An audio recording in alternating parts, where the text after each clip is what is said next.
real estate unfiltered. So we're about to sign the longest delayed possession I've ever done. And it's gonna be 30 days.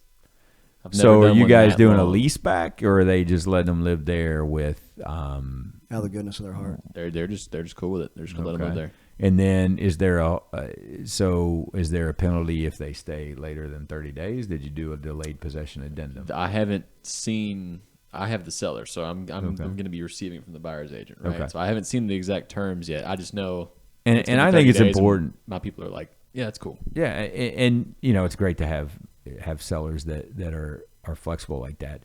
The big issue is what if Jay decides to stay in the house that my clients are supposed to move into? What's my recourse, right? Yeah. What's my recourse?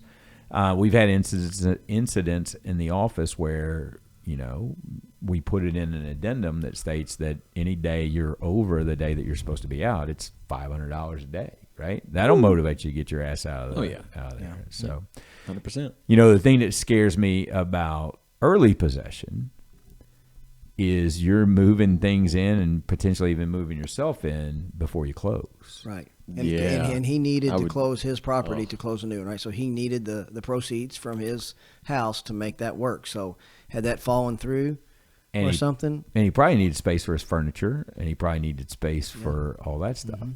So let's say at the final hour, right? And so we've all seen this stuff happen, right? I mean, I've had a deal not close because somebody took out a loan on a car on a Saturday, and we were closing Monday or Tuesday. Yeah.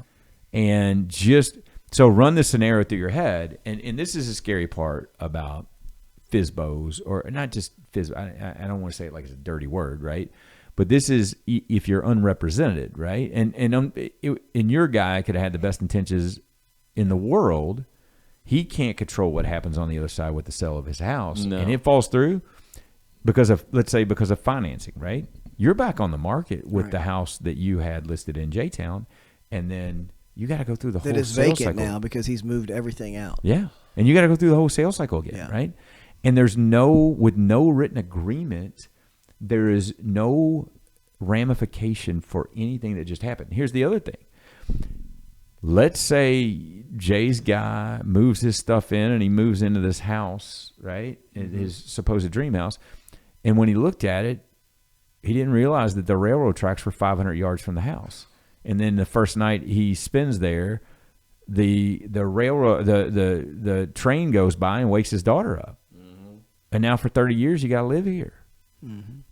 Well, I don't think I want this house anymore, Zach. I'm just not going to show up to closing. And I only say that because this is the stuff that happens, right? These are the stories that we hear. See, just talking about it makes my blood pressure go up. Yeah. I don't like he's gonna be checking all those docs when he gets out of here and make sure that everything's set up. Now, but to tie it back to what we do, I think it's important to talk about those things. I think those are potential pitfalls that if your agent doesn't have your best interest at heart, or your agent isn't seasoned, or they just don't know, or you go unrepresented. This is a way to get yourself into a pickle. Yeah. And we're talking a pickle with a comma and lots of zeros behind that comma. So it can be a scary deal. The advantage of working with a realtor is this is what we do. I mean, this is what we do day in and day out. So we have the experience. If not, in this office, we counted up the other day, it's hundreds of years of combined experience in the office, right? We have 60 agents, and our most tenured in the 20s, so if we ever have a question or we ever have an issue, there's somebody to have a sounding board and talk about.